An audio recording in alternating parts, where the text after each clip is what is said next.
과거는 직시하고 기억해야 됩니다. 그러나 과거에 발목이 잡혀서는 안 됩니다. 저는 주당 60시간 이상의 근무는 건강보호 차원에서 무리라고 하는 생각은 변함이 없습니다. 물론 이에 대해 제12회 국무회의를 시작하겠습니다.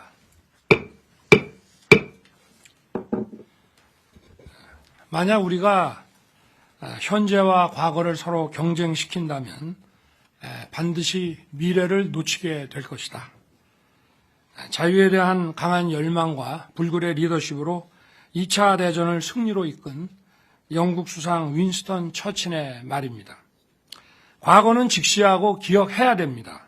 그러나 과거에 발목이 잡혀서는 안 됩니다. 그동안 한일 관계는 악화 일로를 걸어왔습니다. 양국 정부 간 대화가 단절되었고 한일 관계는 파국일보 직전에서 방치되었습니다. 2011년 12월 마지막 한일 정상회담이 열린 뒤 2015년 위안부 합의로 일본 정부가 2016년 출연한 화해치유재단도 불과 2년 만에 해체되었습니다. 2018년 대법원의 강제징용 사건 판결은 2019년 일본의 반도체 소재 수출 규제, 화이트리스트 한국 배제 등 경제 보복으로 이어졌으며 우리도 일본을 WTO에 제소하고 우리 화이트리스트에서 일본을 배제하는 등 역사 갈등이 경제 갈등으로 확산되었습니다. 또한 우리는 일본과 2016년 지소미아를 체결하였다가 2019년 8월 지소미아 종료를 발표하고 석 달 뒤 다시 이를 보류하는 등 한일 안보 협력마저 파행을 겪었습니다. 저는 작년 5월 대통령 취임 이후 존재마저 불투명해진 한일 관계의 정상화 방안을 고민해 왔습니다.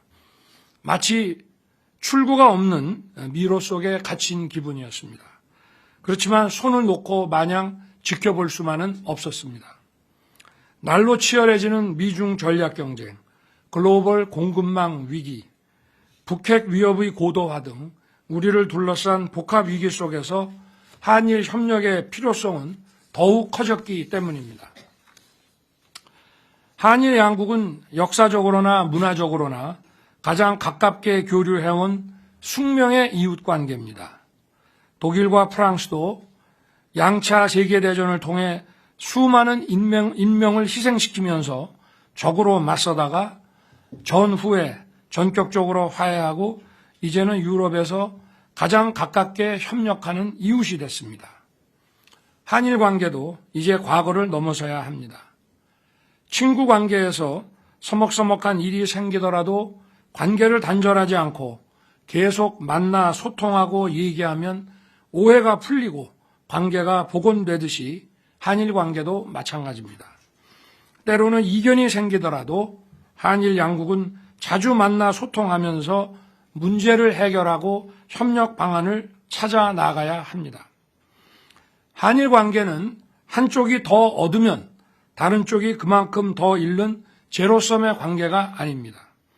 한일 관계는 함께 노력해서 함께 더 많이 얻는 윈윈 관계가 될 수 있고 또 반드시 그렇게 되어야 합니다. 하지만 전임 정부는 수렁에 빠진 한일 관계를 그대로 방치했습니다. 그 여파로 양국 국민과 제1동포들이 피해를 입고 양국의 경제와 안보는 깊은 반목에 빠지고 말았습니다. 저 역시 눈앞에 정치적 이익을 위한 편한 길을 선택해서 역대 최악의 한일 관계를 방치하는 대통령이 될 수도 있었습니다. 하지만 작금의 엄중한 국제 정세를 뒤로하고 저마저 적대적 민족주의와 반일 감정을 자극해 국내 정치에 활용하려 한다면 대통령으로서의 책무를 저버리는 것이라고 생각했습니다.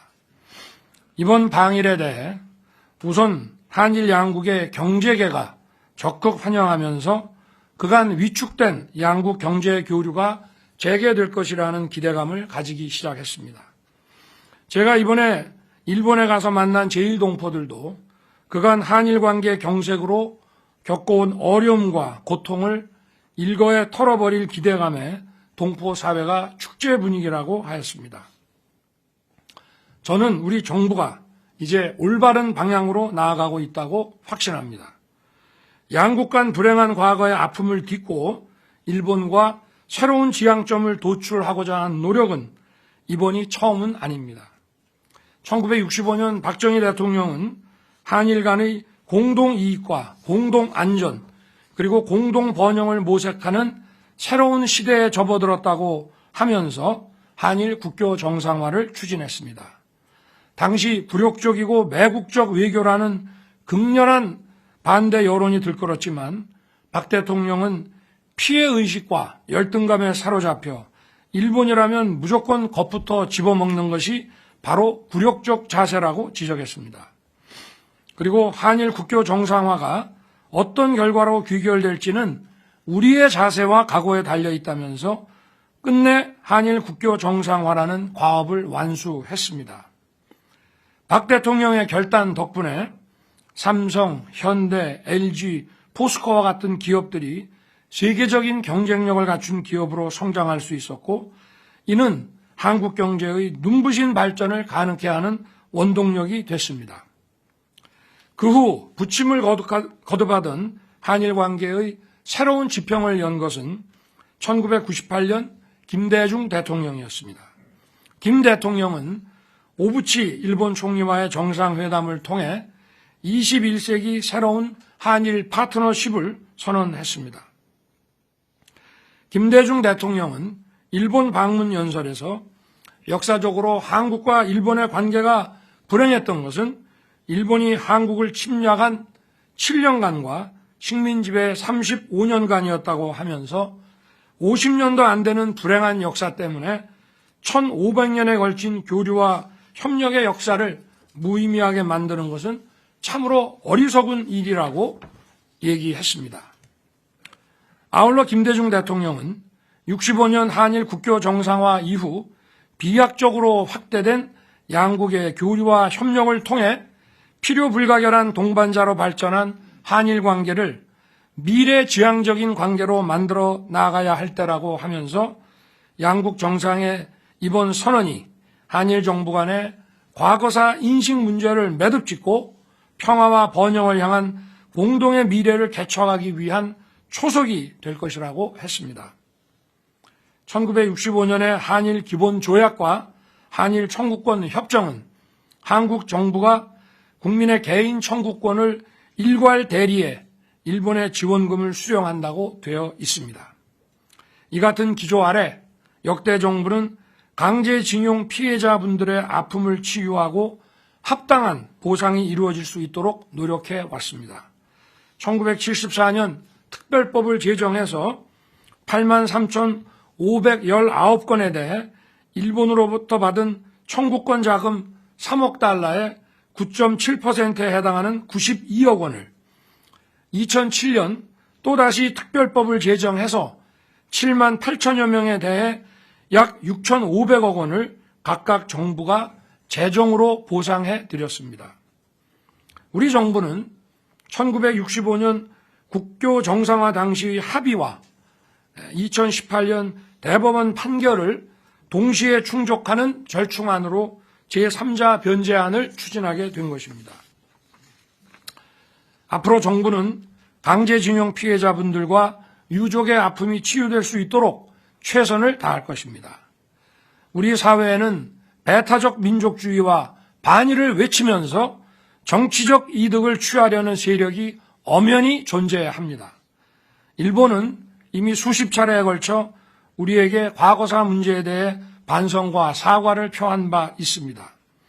이 중 가장 대표적인 것이 일본이 한국 식민 지배를 따로 특정해서 통절한 반성과 마음으로부터의 사과 표명을 한 1998년 김대중 오부치 선언과 2010년 간 나오토 담화입니다. 이번 한일 회담에서 일본 정부는 김대중 오부치 선언을 비롯해 역사 인식에 대한 자신들의 역대 정부의 입장을 전체적으로 계승하겠다는 입장을 분명히 밝혔습니다. 중국 총리 저우언라이는 1972년 일본과 발표한 국교 정상화 베이징 공동성명에서 중일 양국 인민의 우호를 위해 일본에 대한 전쟁 배상 요구를 포기한다고 하였습니다. 중국인 30여만 명이 희생된 1937년 난징 대학살의 기억을 잊어서가 아닐 것입니다. 당시 저우언라이 총리는 전쟁 책임은 일부 군국주의 세력에게 있으므로 이들과 일반 국민을 구별해야 한다. 때문에 일반 일본 국민에게 부담을 지어서는 안 되며 더욱이 차세대에게 배상 책임의 고통을 부과하고 싶지 않다고 했습니다. 국민 여러분, 이제는 일본을 당당하고 자신 있게 대해야 합니다. 세계로 뻗어나가 최고의 기술과 경쟁력을 발산하고 우리의 디지털 역량과 문화 소프트 파워를 뽐내며 일본과도 협력하고 선의의 경쟁을 펴야 합니다. 이제 한일 양국 정부는 각자 자신을 돌아보면서 한일 관계의 정상화와 발전을 가로막는 걸림돌을 각자 스스로 제거해 나가는 노력을 기울여야 합니다. 한국이 선제적으로 걸림돌을 제거해 나간다면 분명 일본도 호응해 올 것입니다. 저는 이번 1박 2일 방일 중 기시다 총리와 내각을 비롯해서 정계 조야 주요 인사들과 경제계 주요 기업인들을 다수 만났습니다. 모두 양국 관계 개선에 따라 안보, 경제, 문화 등 다양한 분야에서 협력의 시너지가 매우 클 것이라고 기대하고 있었습니다. 야당도 기시다 내각의 한일 관계 개선을 적극 지원하겠다고 약속했습니다. 개요 대학에서 만난 미래 세대인 학생들에게서도 한일 관계의 개선에 대한 기대에 부푼 모습을 보았습니다. 12년 만에 이루어진 이번 방일 정상회담에서 저와 기시다 총리는 그간 얼어붙은 양국 관계로 인해 양국 국민들이 직간접적으로 피해를 입었다는 점에 공감하고 한일 관계를 조속히 회복시켜 나가기로 했습니다. 또한 한국과 일본은 자유, 인권, 법치의 보편적 가치를 공유하고 안보, 경제, 글로벌 어젠더에서 공동의 이익을 추구하는 가장 가까운 이웃이자 협력해야 할 파트너라는 것을 확인했습니다. 양국의 미래를 함께 준비하자는 국민적 공감대에 따라 안보, 경제, 문화 등 다양한 분야에서 협력을 증진시키기 위한 논의를 더욱 가속화할 것입니다. 이를 위해 외교, 경제 당국 간 전략 대화를 비롯해서 양국의 공동 이익을 논의하는 정부 간 협의체들을 조속히 복원할 것이며 NSC 차원의 한일 경제안보 대화도 곧 출범할 것입니다. 우리 대통령실과 일본 총리실 간의 경제안보 대화는 핵심 기술 협력과 공급망 등 주요 이슈에서 한일 양국의 공동 이익을 증진하고 협력을 강화하는 계기가 될 것입니다. 또한 한일 경제계가 함께 조성하기로 한 한일 미래 파트너십 기금은 양국 미래 세대의 상호 교류를 활성화하는 데 중요한 가교 역할을 할 것입니다. 이번에 일본은 반도체 관련 3개 소재 부품 수출 규제 조치를 해제하고 한국은 WTO 제소를 철회하기로 발표했습니다. 그리고 상호 화이트리스트의 신속한 원상 회복을 위해 긴밀한 대화를 이어나가기로 했습니다. 저는 선제적으로 우리 측의 일본에 대한 화이트리스트 복원을 위해 필요한 법적 절차에 착수하도록 오늘 산업부 장관에게 지시할 것입니다. 한일 관계의 개선은 우선 반도체 등 첨단 산업 분야에서 한국 기업의 뛰어난 제조 기술과 일본 기업의 소재, 부품, 장비 경쟁력이 연계되어 안정적인 공급망을 구축하게 될 것입니다. 양국 기업 간 공급망 협력이 가시화되면 용인에 조성될 예정인 반도체 클러스터에 일본의 기술력 있는 반도체 소부장 업체들을 대거 유치함으로써 세계 최고의 반도체 첨단 혁신 기지를 이룰 수 있습니다. 한국과 일본은 세계 1, 2위 LNG 수입 국가입니다. 양국이 자원 무기화에 공동 대응한다면 에너지 안보와 가격 안정에 크게 기여할 것입니다.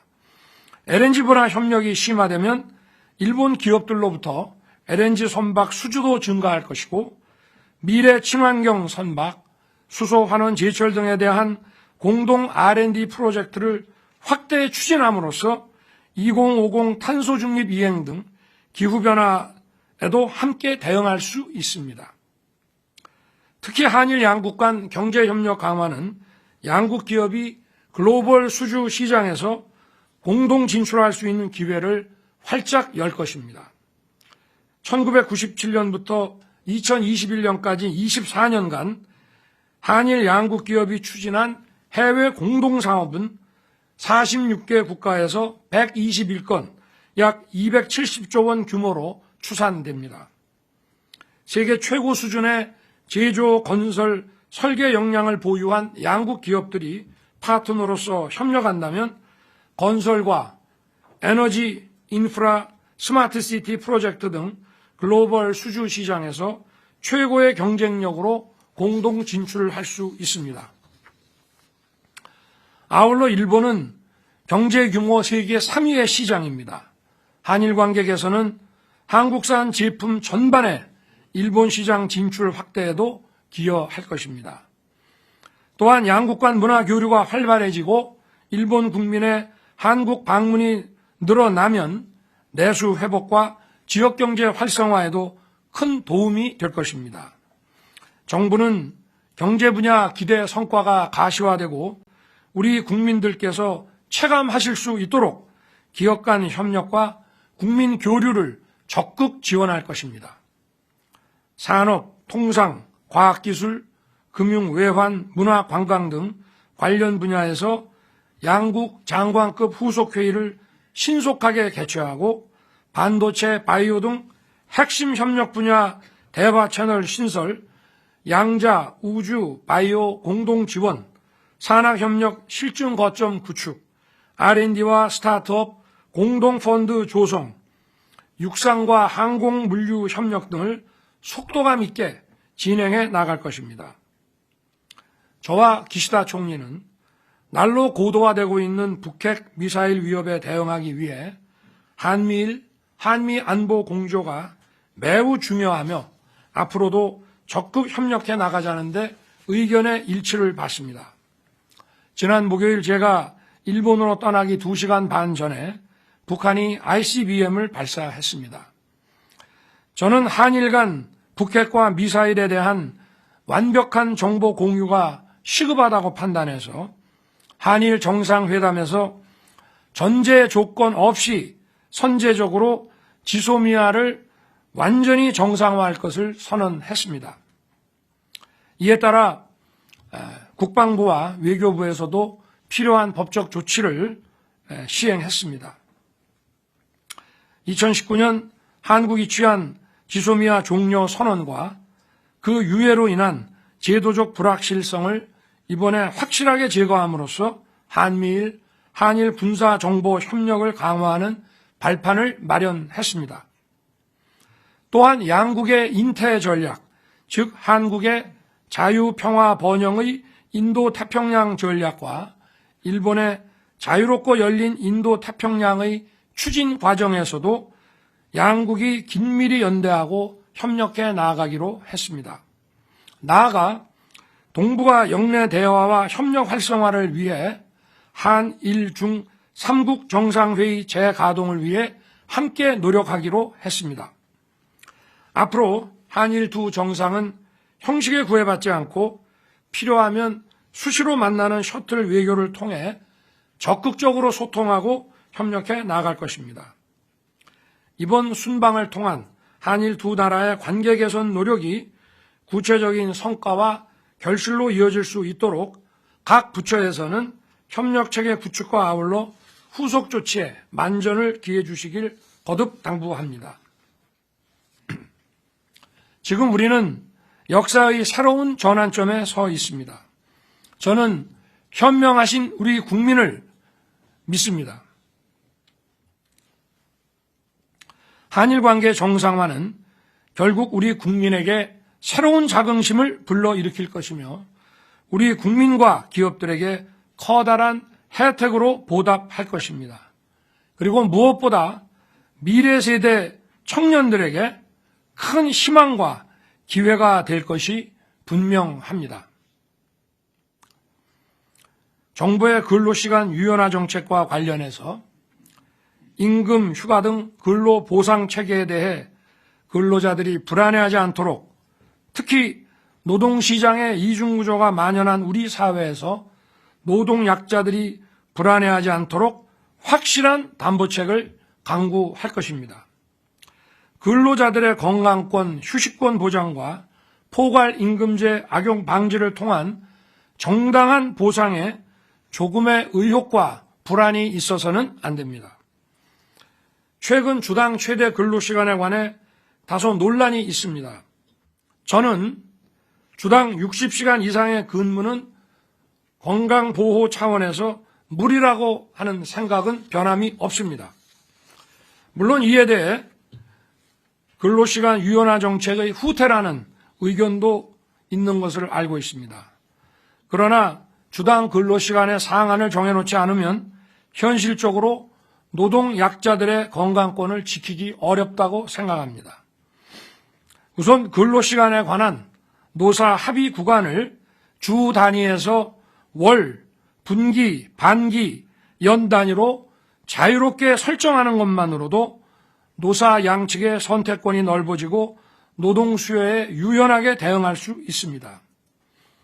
우리 사회 노동개혁의 첫째 과제는 누가 뭐라 해도 노사 법치의 확립입니다.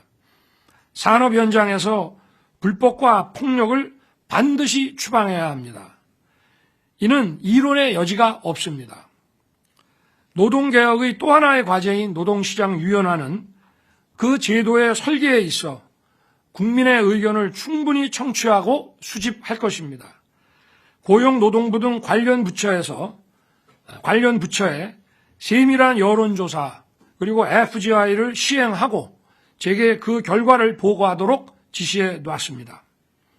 특히 MG 근로자, 노조 미가입 근로자, 중소기업 근로자 등 노동약자와 폭넓게 소통하겠습니다. 노동시장 유연화 등 새로운 입법이 필요한 노동개혁 과제에 대해 국민들께서 좋은 의견을 많이 제시해 주시기 바랍니다. 국민을 위한 제도를 만드는데 조급하게 서두르지 않고 충분히 수기하고 민의를 반영하겠습니다. 감사합니다. 이후 의안 심의는 비공개로 진행되오니 언론인 여러분께서는 협조해 주시기 바랍니다.